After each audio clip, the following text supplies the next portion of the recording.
घोड़ा हंसराज कहे छे मीरा साहब के फट मुरलेल मोली भूख ने माने बासी भात प्यास ने माने धोबी घाट नींद ने माने टूटी घाट प्रीत ने माने ओछी जात जल्दी हमरा मुंह के लगाम खोल घोड़ा हंसराज के लगाम खोल घोड़ा कंचा धरती ऊपर आसमान से जाकर सैरा नदी किनारे में चारों टाप एक सुरकुनिया मार लगे सैरा की जल अधिया और तेसर सुरकुनिया मतलब सरकार सुखाइए माछ काछ सब उस सर में लौट गए वैसे बगल में धोबिनियों के अपराध हुए धोबिनिया के जहे गो ई केना भागले हो बाबू केना भागले के बीर बेटा जन्म ललके है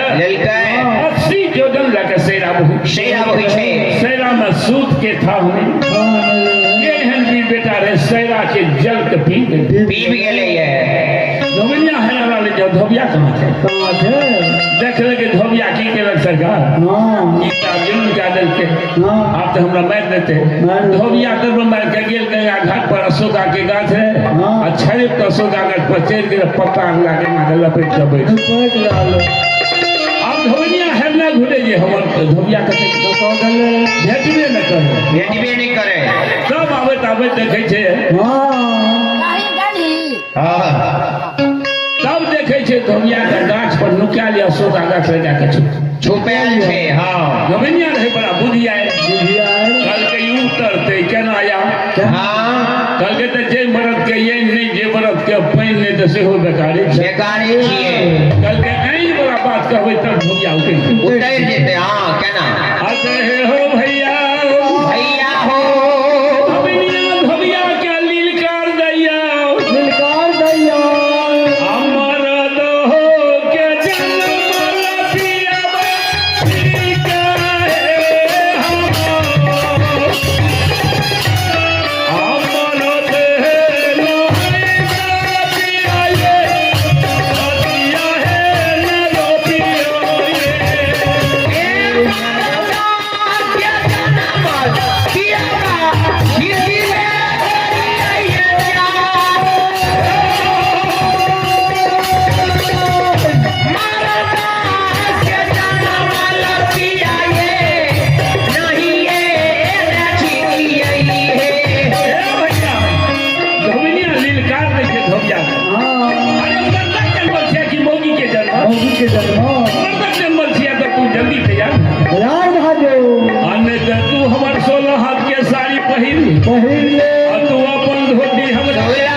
के पोता 50 गो टका मालिक के खाता में दिल के सुपन साउंड सर्विस के ओर से भगवान द्वार में शानदार 21 रुपए की दान है। जय हो दानी श्रद्धालु की जय हो, दानी श्रद्धालु की समस्त परिवार की जय हो।